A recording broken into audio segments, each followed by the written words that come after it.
Bienvenidos a Emprendedos, un espacio de charlas y entrevistas con emprendedores y directivos. Nos cuentan sus retos, sus iniciativas y comparten sus secretos de liderazgo e innovación.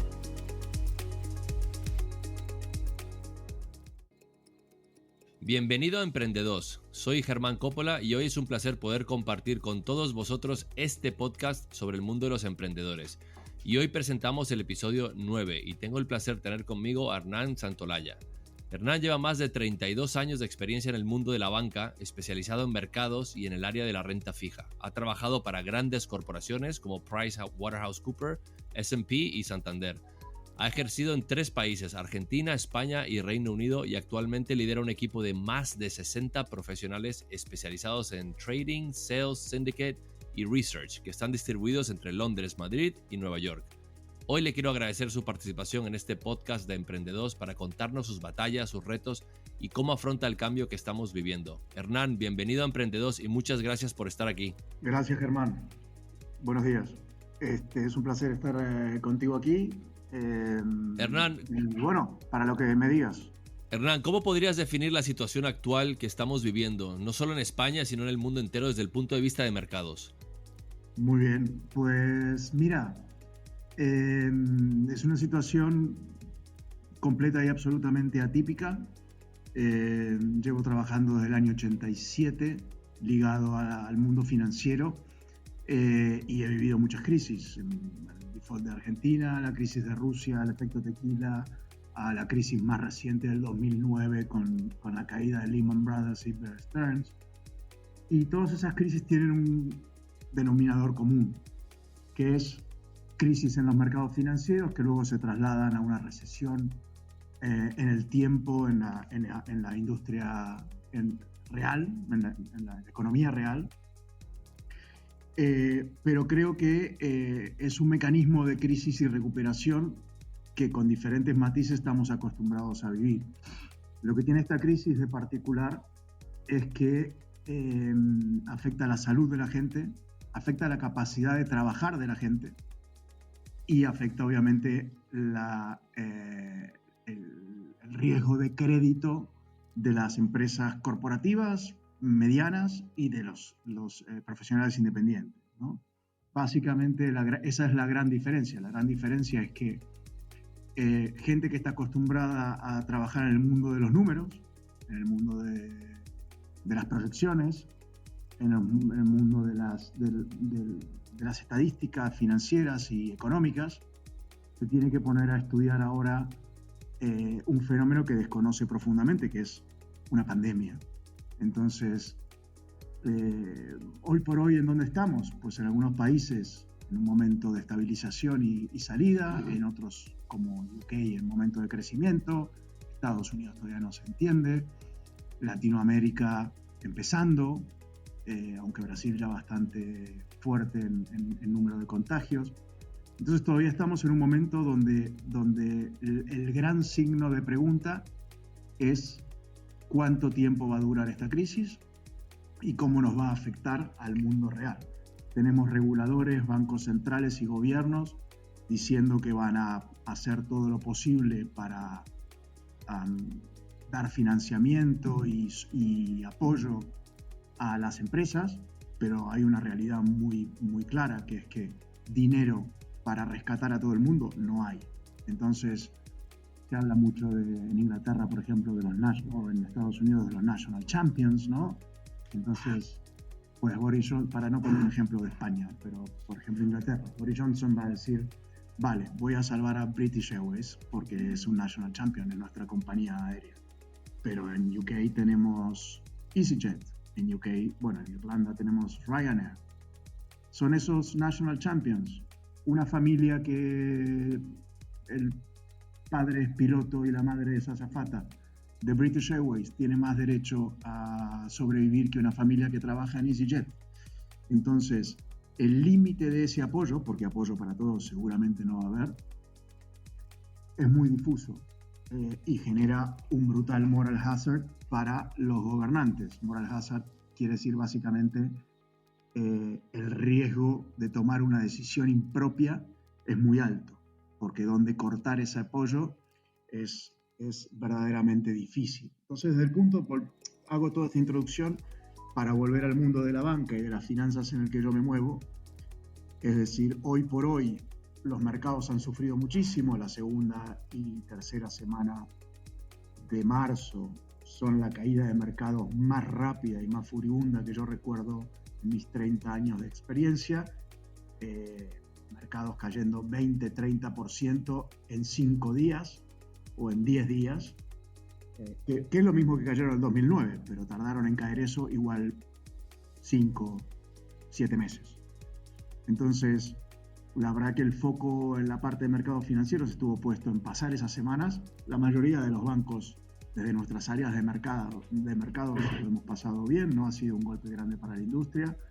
Mi equipo particularmente ha sufrido bastante porque puntualmente yo hago crédito y los bonos corporativos y sobre todo los préstamos se han convertido en activos súper líquidos y han bajado muchísimo sin mucha capacidad de hacer nada. Pero para mí el gran partido todavía no empezó, y el partido en la industria financiera es el riesgo de crédito. Y el riesgo de crédito no es mi punto de mercado, es más bien todas las áreas del banco de financiamiento, pero saber quién va a estar en condiciones de pagar y quién no va a estar en condiciones de pagar.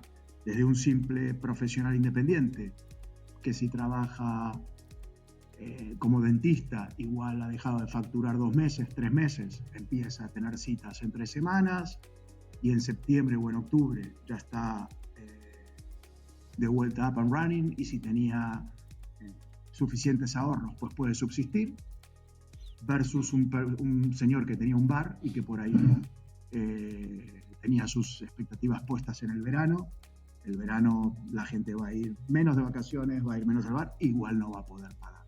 Y eso mismo, que lo pongo en un ejemplo muy fácil de entender, pasará con una compañía mediana y pasará con una compañía grande. Entonces, el gran riesgo de la banca es el riesgo de crédito. Y por eso venimos de la temporada de presentación de resultados, donde todos los bancos del mundo, los grandes, han presentado sus resultados, Santander también, y todos han ganado bastante dinero en sus áreas de mercados, pero han provisionado por riesgo de crédito muchísimo dinero, todavía sin saber cómo ese riesgo de crédito se va a materializar, porque como comentaba al principio, todavía no sabemos quiénes van a ser las compañías pequeñas y las compañías grandes que van a subsistir y cuáles no, y cuáles van a ser rescatadas por los gobiernos y cuáles no. Si tuviera que resumirte un poco qué es lo que más ha afectado esta crisis a la industria bancaria y a los mercados, es exactamente esto que te acabo de decir. La incertidumbre de la pandemia y la falta de capacidad nuestra y de todos los gobernantes de saber cómo sigue esta pandemia, cuya única solución es un medicamento o una vacuna, que aunque hay buenas noticias por todos lados, todavía parecería estar lejos. Hernán, ¿tú crees que es un buen momento para invertir? Pues es una muy buena pregunta. Depende en qué. Yo me lo planteo personalmente, digamos, nosotros, desde el punto de vista de mi equipo, que nosotros tenemos muchos traders, yo tengo 22 traders en el equipo, estamos muy livianos, hemos bajado riesgo, hemos perdido dinero, nos ha costado bajar riesgo y estamos muy livianos. Todavía no consideramos que es el momento de entrar, pero estamos esperando para entrar. Pero sí vemos muchos inversores que están entrando, pero que son inversores con costes de capital de invertir mucho más bajos que los de una entidad financiera. Desde el punto de vista personal, yo creo que todavía es early stages para invertir, precisamente por lo que acabo de decir, porque todavía no está tan claro quiénes son los que van a sobrevivir y quiénes los que no. Entonces, el óptimo de la inversión sería encontrar un negocio que es viable dentro de una compañía que financieramente no es viable. Entonces, aportando capital es donde puedes transformar en viable un negocio que es bueno, pero que la compañía no tiene bien sus finanzas. Pero esa distinción, desde mi punto de vista, y por lo menos en España, todavía es difícil de ver, falta un tiempo. También me lo planteo para el mercado inmobiliario. Todos sabemos que el mercado inmobiliario va a caer, pero todavía no se ha materializado esa caída. Creo que por ahí en agosto, en septiembre, Mira, de lo que nos estás contando, ¿no? Que llevas más de 32 años analizando bien los mercados, un poco las tendencias, lo que se nos viene encima. ¿Tú considerarías que ahora mismo es el mayor reto que te has enfrentado en tu carrera? La verdad que no, pero porque el reto anterior que viví, que fue en el año 2000, me agarró con 30 años, o 32, ya tengo 52, entonces, y muchísima más experiencia en crisis. Entonces, es de los más difíciles, pero precisamente por la falta de predictibilidad. Creo que la crisis económica que va a acarrear sí que va a ser la más dura. Aunque mi experiencia del año 2000, que fue la más fuerte profesional en la que viví, que fue un país haciendo default, como Argentina, bueno, casualmente acaba de hacer default de vuelta, pero yo ya no vivo allí, y con un banco que no sabía si tenía que abrir al día siguiente, ¿correcto? Entonces, esa sí que fue mi experiencia más fuerte. Pero la economía en Argentina tardó 2 o 3 años en recuperarse, pero estamos hablando de un mercado emergente, ¿no? Entonces, en Europa, a pesar de todos los líos y que creo que vamos a vivir una etapa muy dura y muy difícil, hay gobiernos menos endeudados, más creíbles, hay muchísimo más red de contención que en Latinoamérica. Entonces yo diría que es el segundo momento más trágico desde el punto de vista profesional que he vivido. El primero fue el default y la crisis de Argentina del año 2001. ¿Y cuáles dirías tú que son las cualidades de las que estás más orgulloso, Hernán? O sea, para decir, oye, yo soy buenísimo en esto, ¿no? Pues en lo que me he enfocado, la verdad, recién esta semana y la semana pasada, como equipo hemos sacado un poco la cabeza de debajo del agua. Entonces, si me preguntas a mí qué he hecho este último mes y medio, obviamente me he ocupado de la parte técnica, me he ocupado de la parte de management, de lo puramente financiero, he tomado decisiones sobre cómo llevar nuestros libros, qué operaciones hacer y qué operaciones no, pero si tuviera que hacer una división entre lo que me ha ocupado esa tarea, diría que es un 25%, y 3/4 me he dedicado básicamente a dar soporte al equipo. Entonces, una característica distintiva de esta crisis es que vos tenés que exigir a personas que lo están pasando mal, ¿correcto? O que no sabés cómo lo están pasando. Entonces, yo creo que la cualidad número uno que tengo y que es algo que he desarrollado en los últimos 10 años, te diría, antes era una persona más técnica, con equipos más pequeños, ya hace tiempo que llevo equipos más grandes, y es una cualidad que he desarrollado, que es ser muy cercano a la gente, entender a la gente, y en este caso más que nunca, porque vos podés estar viendo un tipo que está trabajando en tu equipo y que a la vez tiene o enfermo su padre o él se siente mal y está con fiebre. Yo mismo he estado una semana con fiebre y he tenido muchos chicos de mi equipo con tos y con fiebre, algunos incluso 1 o 2 hospitalizados. Entonces es muy difícil, por un lado, compaginar una realidad hiperexigente desde lo profesional, perdiendo dinero en los libros y con la moral baja del equipo, y a la vez situaciones personales donde eso, que es muy importante, deja de ser una prioridad. Entonces, mi gran trabajo ha sido reforzar el equipo y creo que lo he hecho bien. Desde mandar mails informando al senior management de lo bien que lo estábamos haciendo a pesar de que los resultados no eran perfectos, dar información constantemente de cómo íbamos, porque hay áreas que me iban muy bien, entonces era importante para la gente que estaba en las áreas que iban mal saber que como equipo no nos estaba yendo tan mal, relevar completamente las responsabilidades a las personas que lo estaban pasando mal y reemplazarlo, aunque sea con personas más juniors, e involucrarme yo personalmente en la gestión de esos negocios. He grabado canciones, ya hablaremos de la parte personal, yo soy un músico frustrado, bastante mejor de hecho como músico y como cantante que como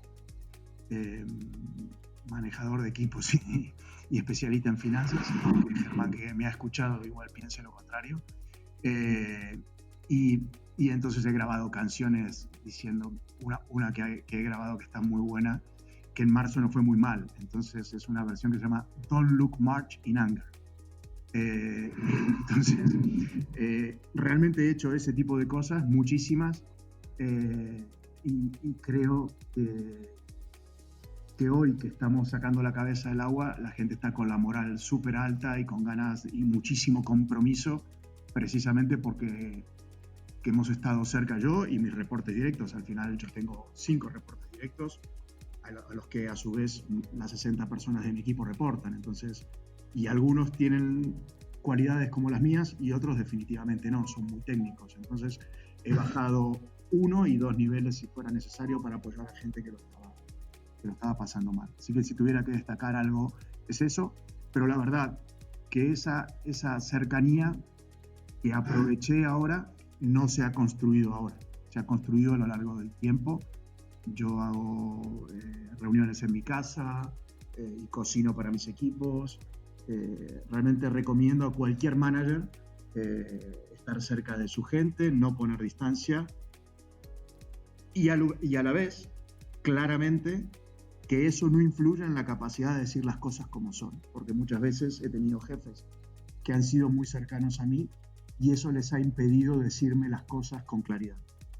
Y lo mejor que uno puede hacer a decirle a una persona que está en su equipo es las cosas con elegancia, con suavidad, pero con claridad. Tanto cuando lo hace bien, como sobre todo cuando lo hace mal. Y siempre que alguien, que le dices a cualquier persona de tu equipo algo que está haciendo mal, incluso en este contexto tan difícil, decirlo, uno, de una manera comprometida, siendo parte del problema y no que el problema es de alguien de tu equipo y no tuyo, y lo segundo, comprometiéndote a ayudar en una solución o en lo que vos crees que es la solución. Hernán, ¿cómo definirías tú un emprendedor? Porque claro, estamos hablando que para mí hay 2 tipos de emprendedores y el motivo que se llama este podcast Emprendedor son los líderes que lideran equipos, como es tu caso, o las personas que lideran ideas para desarrollar su propio negocio. Entonces, ¿cómo definirías tú lo que es un emprendedor? A pesar de que llevo siempre trabajando en corporaciones, en grandes corporaciones, en Price trabajé del 87 al 93, en Standard & Poor's del 93 al 96 y a partir de ahí en el banco, siempre me ha aburrido muchísimo quedarme en un mismo sitio. Si yo tuviera que poner en mi currículum la cantidad de trabajos que hice dentro del banco, a pesar de que parece que es la misma entidad financiera, igual tendría que completar 3 páginas, si no sería un one-pager. ¿Por qué? Porque nunca me he quedado quieto y porque me aburro mucho intelectualmente de hacer siempre lo mismo. Entonces, no he sido un emprendedor porque trabajar en una empresa por 30 años no suena muy emprendedor, pero sí que realmente lo he sido dentro de las compañías en las que he trabajado, principalmente en el banco. En el banco he trabajado en Argentina, he trabajado en UK, he trabajado en España y en las 3 geografías en diferentes áreas. Entonces, si digo el emprendedor solo no hace nada. Entonces, el emprendedor es un tipo que se convence de una idea y sobre todo es capaz de convencer a los demás, ¿no? Es de rodearse de la mejor gente. Y para rodearse de la mejor gente hay que ser capaz de atraer a esa gente, porque la mejor gente no va a trabajar en cualquier cosa. Entonces, eso es lo que me dijo una vez un jefe que yo tuve en el año 96, cuando entré al banco en Argentina. Un tipo que era head de un equipo muy, muy grande y a la vez escribía, publicó 2 o 3 libros y escribía básicamente... era fanático de la Ilíada y la Odisea, de autores de Grecia y de Roma, y escribía libros de historias de emperadores y estudiaba filosofía y letras. Entonces ese tipo me marcó muchísimo porque es un tipo que tenía un nivel cultural altísimo y podía poner en valor ese nivel cultural en sus equipos, ¿no? Y tenía... En el año 96 no era tan común tener un cartel en su oficina que decía: yo soy tan bueno como la gente que tengo. Entonces, siempre me llamó la atención lo que él hacía, pero cuando tenía equipos pequeños no era tan aplicable y ahora que lo tengo, realmente me doy cuenta que es la clave. La clave es poder motivar a la gente que te rodea. En una compañía para desarrollar tu área de negocio, en un emprendimiento para creerte la idea y saber transmitirla. Venderla es una palabra que no me gusta, porque venderla un poco tiene la connotación de vender la moto. Y el tipo que se cree su proyecto no vende nada, está convencido. Y creo que ese es el tipo que puede convencer a los demás. Y yo trato de hacer eso mismo en mi pequeña parcela en el banco. Bueno, con tantos avances que estamos teniendo a nivel tecnológico, la digitalización, esto nos obliga a ser un poco más creativos, ¿no? A la hora de ofrecer nuevos servicios a nuestros clientes. ¿Cómo ha cambiado la tecnología en tu industria, en los mercados? ¿Ha facilitado? ¿Está mejorando? ¿Está dando, digamos que, muchas más facilidades a la hora de tomar decisiones? ¿O simplemente está siendo pues, un estorbo o una amenaza, ¿no?, para la industria? Me gustaría saber tu opinión más o menos de cómo están viendo ustedes la evolución, ¿no?, de toda la parte digital y las tendencias que estamos viviendo ahora mismo. Si me dejas hacer una capiti, después vamos a ese punto, una capiti sobre el tema del liderazgo. Al haber trabajado tantos años, he vivido todo tipo, he estado debajo de todo tipo de liderazgos. Y por eso remarco al jefe que remarco.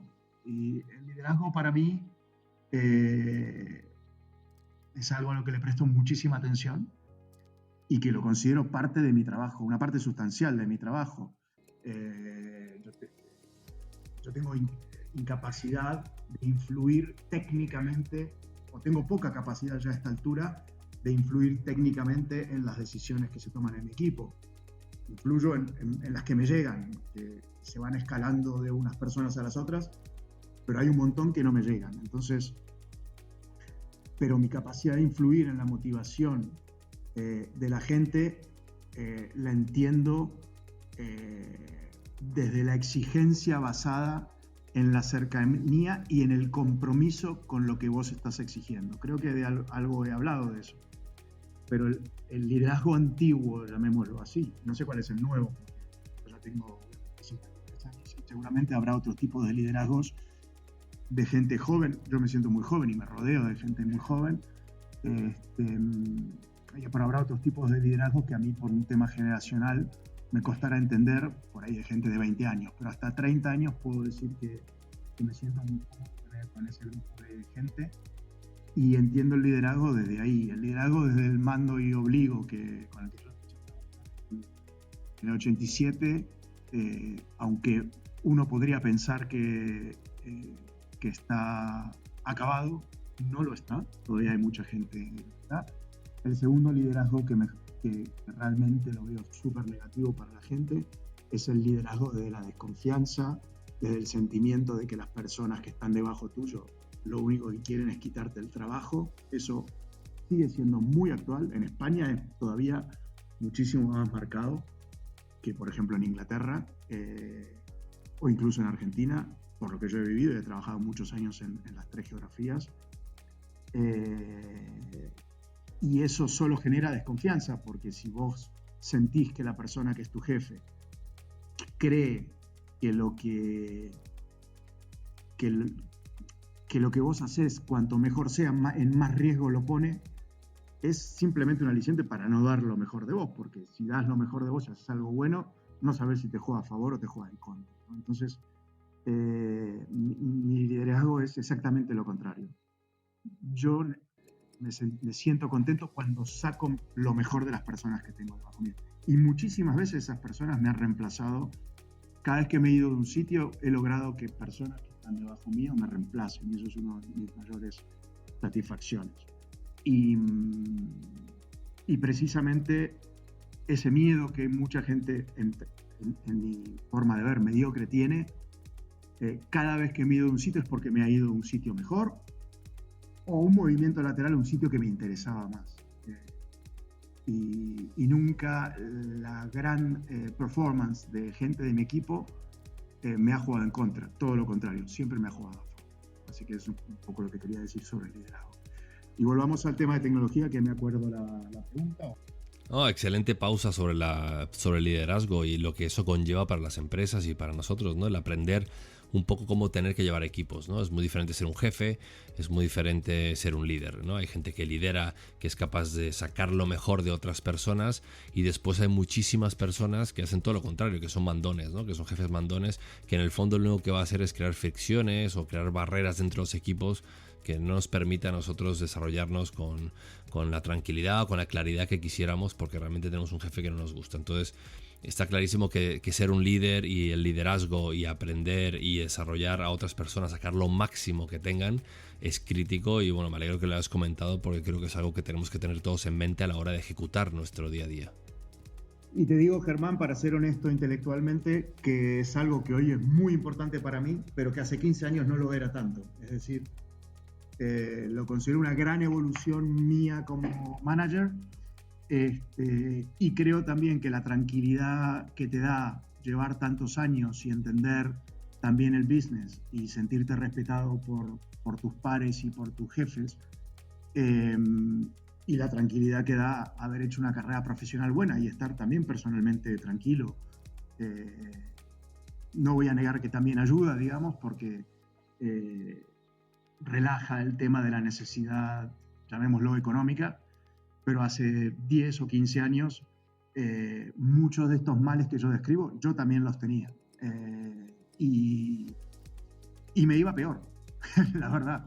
Entonces sí que me siento muy orgulloso de ese cambio y recomiendo a todo el mundo desprenderse de los miedos y invitar a su gente a dar lo mejor de sí, porque al final el mejor producto de toda tu gente es tu mejor producto, si estás comprometido con tu equipo de la manera que creo que un manager tiene que estar. Hernán, ¿y cómo ves la evolución de la tecnología, todo el proceso de digitalización que hemos tenido en los últimos años y más en los últimos 10 años? Me imagino que para el tema de los mercados, el tener mejores algoritmos, mejor software que ayude a tomar decisiones, viene a ser muy beneficioso, pero por otro lado también puede ser una amenaza la parte más de tecnología. ¿Cómo ves tú esta evolución tecnológica a la hora de ofrecer servicios a vuestros clientes de una forma mucho más creativa o atractiva? Bueno, a la industria bancaria en general, la tecnología es un threat, o sea, es claramente una amenaza. ¿Por qué?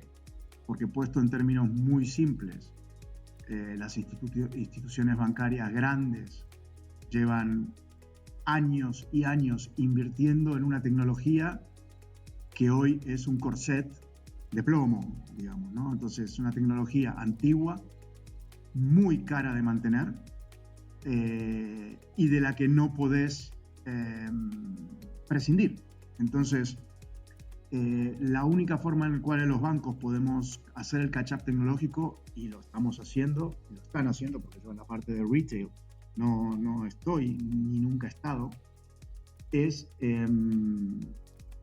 diría yo, comprar participaciones en startups que van a ser nuestros competidores, digamos, ¿no? Y todos los bancos lo estamos haciendo, porque amortizar la inversión hecha para sistemas que son viejos, digamos, y empezar de cero con una tecnología nueva como puede tener Google o Amazon, no tenemos ninguna capacidad de hacerlo, la verdad. Entonces, ese es el gran bottleneck y la espada de Damocles que cae sobre la banca. Y por eso los bancos valemos menos. Sí que hay digitalización, sí que hay algoritmos que ayudan a definir inversiones y a dar recomendaciones, pero es un negocio más de personas. Entonces, estamos incorporando la tecnología, y en los negocios de flujo, que son negocios de gran volumen con poco margen, sí que el que no tenga tecnología está afuera, pero en los negocios, grandes operaciones de money, grandes emisiones de deuda, que es lo que yo hago en mi equipo, ahí todavía hay un componente personal grande y humano grande. Así que en todas las áreas de la banca está como un threat, pero puntualmente yo creo en la banca comercial lo es más que en lo que yo hago. Bueno, y en todos estos años, ¿cuál ha sido el error más grande que has visto en tu industria? Creo que en el año antes de la crisis de Lehman Brothers, sí que la industria financiera estaba completamente alejada de la realidad del mundo real. Sí, diría, ese fue un error garrafal y donde los incentivos estaban puestos para que los profesionales de la industria hicieran mucho dinero, ganaran mucho dinero rápidamente, ellos mismos, personalmente, y con pocos controles que permitían a mucha gente poner en riesgo las propias entidades. Y por eso entidades como Lehman Brothers o Bear Stearns, que eran enormes, ya no existen más. Entonces, a partir de ahí, creo que los reguladores han tomado ese toro por las astas. El problema es que han puesto una cantidad de regulación que se ha pasado completamente para el otro lado. Entonces, ahora es una industria muy encorsetada por el regulador y aparte con muchísimas divergencias, porque el regulador americano es mucho más flexible, el regulador europeo menos, y hoy los bancos americanos tienen una ventaja competitiva respecto a los europeos muy, muy grande. Pero si tuviera que describir un error, ese ha sido el error más grande. Alejarse completamente de la realidad, de la economía real y de las personas. Por eso los bancos, como el nuestro, están muy, muy preocupados por ayudar a la gente, ¿no? Y el lema del banco es to make our people and our companies prosper, ¿no? Entonces, ayudar a nuestros empleados, a nuestros clientes y a nuestras compañías a prosperar, ¿no? Entonces, creo que el foco actual que tiene nuestra presidenta y el banco en general está muy centrado en estar cerca de la gente, porque los bancos hemos estado muy alejados de la gente y por eso creo que la industria no tiene la mejor prensa en este momento. Ya sé que has compartido con nosotros algunas situaciones en tu carrera de las cuales has tenido un tremendo aprendizaje, pero si hay una que tuvieras que destacar, que has aprendido más en toda tu carrera, ¿cuál sería? Pues muchas de esas situaciones sí que las he descrito. La crisis del 2000 ha sido muy, muy fuerte para mí porque nosotros somos un banco muy grande en Argentina, el Banco Santander Argentina, con mucha deuda y con muchísima complejidad y un grupo de 5 personas que siguen siendo muy, muy amigos míos. De hecho, uno hoy es el CEO del banco, en aquel momento obviamente no lo éramos. Tuvimos la responsabilidad de rescatar ese banco, de trabajar en equipo, de compartimentar los trabajos, pero estar todos al tanto de lo que hacían los demás y fue una experiencia profesional brutal de la que aprendí muchísimo. Pero si tuviera que describir un momento, te diría en el año 2007, yo llevaba 3 o 4 años en Madrid, me estaba yendo muy muy bien, yo vine a Madrid en 2004 y me dieron un proyecto brutal, de pasar de facturar 5 millones a 200 millones. El proyecto venía con transformarme a mí en Managing Director, incrementar mi salario, incrementar mi bonus, pero era un proyecto en el que yo no creía. Más bien, no es que no creía que era imposible de ejecutar. Sin embargo, llevado por la ambición y por el dinero que me ofrecían, y por el ascenso que me ofrecían y por ser parte del senior management del equipo que me ofrecían, decidí aceptarlo y llevarlo adelante. Y tal y como viéndolo de ahora era evidente, el proyecto fue súper bien los primeros 3 meses, hasta que ese marketing que había sobre el proyecto, o 6 meses, hasta que el marketing que había sobre el proyecto desapareció. En el medio falleció mi padre, que vivía en Argentina, y yo tuve que ir allí, con lo cual personalmente tampoco estaba yo en mi mejor momento. Y bueno, el proyecto fue un reverendo fracaso. Pero claro, estaba todo dado para fracasar. Entonces, ¿cuál fue la enseñanza? Bueno, ¿cuál fue el error que cometió el banco? Me preguntaste. ¿Cuál fue el error que cometí yo? No me lo preguntaste, pero lo estoy comentando ahora. El error fue aceptarlo. Y por ahí yo con 36, 37 años, hasta ahí me había ido siempre súper bien. Creí que solo agregándole mi persona al proyecto, el proyecto que yo analizaba y que no me cerraba, iba a funcionar. Evidentemente el proyecto fracasó. Mi bonus, en vez de aumentar, bajó al 50%. Estuve al borde, yo creo, de dejar el banco. no por decisión mía, sino porque creo que como el proyecto no funcionaba, me enojé y me llevé mal no con mi jefe, con el jefe de mi jefe, que era un tipo muy, muy senior en la empresa. Bueno, por suerte un ex jefe mío, que de hecho era mi jefe en Argentina en el momento que hicimos la reestructuración de la deuda en el año 2000, y que fue quien me trajo a Madrid, quien seguía trabajando en Madrid pero en otra área, me rescató, y tardé un año y medio en recomponerme y en volver a ser el profesional que era hasta ese momento. Entonces, ahí aprendí muchísimas cosas. Aprendí y eso se lo digo muchísimo, sobre todo a los juniors que trabajan conmigo, que es tan importante el proyecto que te ofrecen, que es más importante las personas con las que trabajas y que te motiven y que te hagan creer en los proyectos que están, que las propuestas de ascenso, las propuestas de dinero, si no estás convencido de los proyectos. Y en el largo plazo paga muchísimo. Y tengo millones de ejemplos en mi carrera. He visto mucha gente fracasar y mucha gente caer y mucha gente subir dando movimientos laterales o incluso movimientos hacia abajo para luego volver a subir.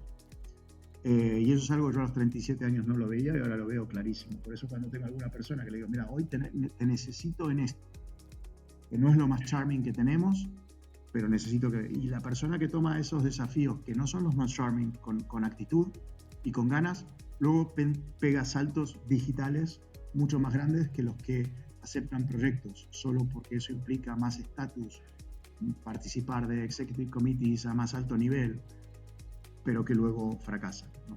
Entonces es un poco mi enseñanza. Y luego confiar en las personas que te llevan para adelante, porque quien me rescató de esa situación fue una persona que de hecho vos conocés, se llama Marcelo Castro. Entonces es tan importante lo que haces, pero es muy importante lo que haces, pero mucho más importante con quién lo haces. Esa fue la enseñanza más importante.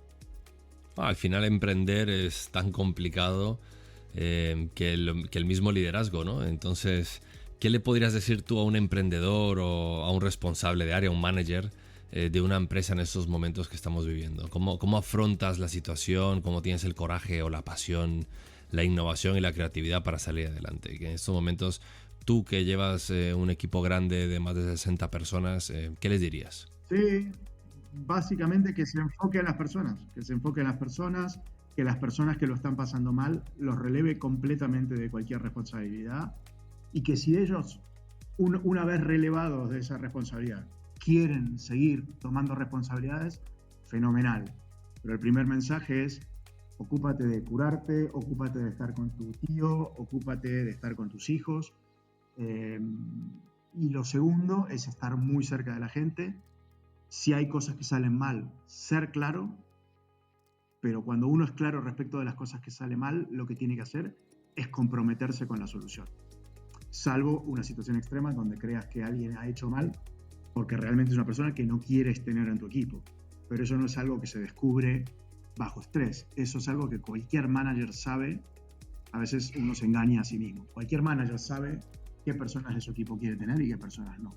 Entonces, y a veces, eso es otra recomendación, esas decisiones tomarlas en momentos de crisis, yo no estoy de acuerdo. Yo en este momento no voy a sacar a nadie del equipo porque no es el momento. Pero cuando todo va bien, es el momento de tomar esas decisiones. Y es muy difícil.